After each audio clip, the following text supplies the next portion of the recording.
বঙ্গ সফরে রয়েছেন আরএসএস প্রধান মোহন ভাগবত। এবার রাজ্যে 11 দিনের সফরে রয়েছেন আরএসএস প্রধান। এই প্রথম কোনো সংঘ প্রধানের এতদিনের রাজ্য সফর।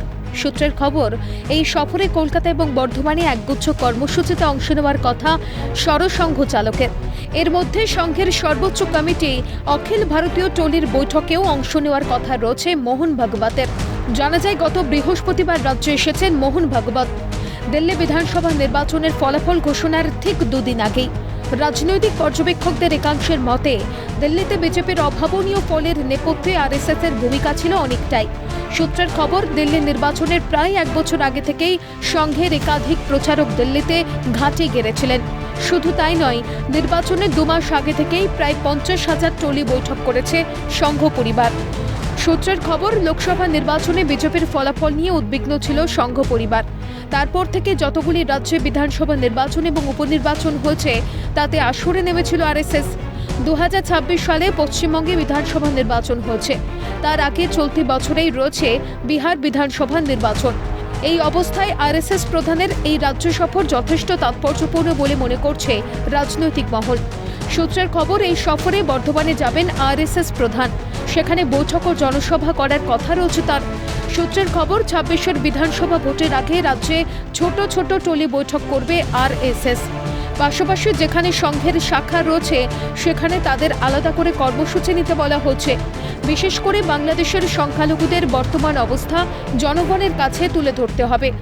রাজ্যের সংখ্যালঘু ভোটার বেশিরভাগটাই যায় তৃণমূলের ঘরে।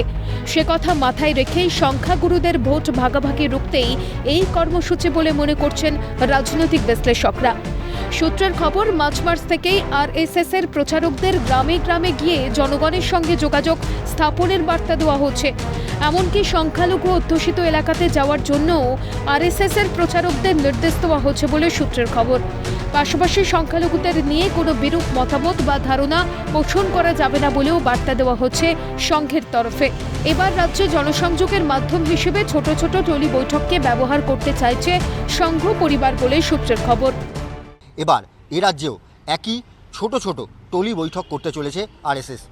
জেলায় জেলায় বিভিন্ন জায়গায় যে সমস্ত অধ্যুষিত এলাকা যেখানে বিজেপি ঢুকতেই কার্যত পারে না, সেই সমস্ত জায়গায় এবার সরাসরি এন্ট্রি নেবে আরএসএস, এমনটাই সূত্রের খবর। অর্থাৎ বলা যেতে পারে, বিজেপি তারা সংগঠনের কাজ যেরকম করবে, অন্যদিকে আরএসএস ভেতর থেকে বিজেপির সংগঠনকে এবং ভোট ব্যাংকের দিকগুলো ভেবে যাতে করে আরও সরাসরি কার্যত ময়দানে নেমে বিজেপির ভোট ব্যাংক বাড়ানো যায়, সেই কাজই করবে এবার আরএসএস।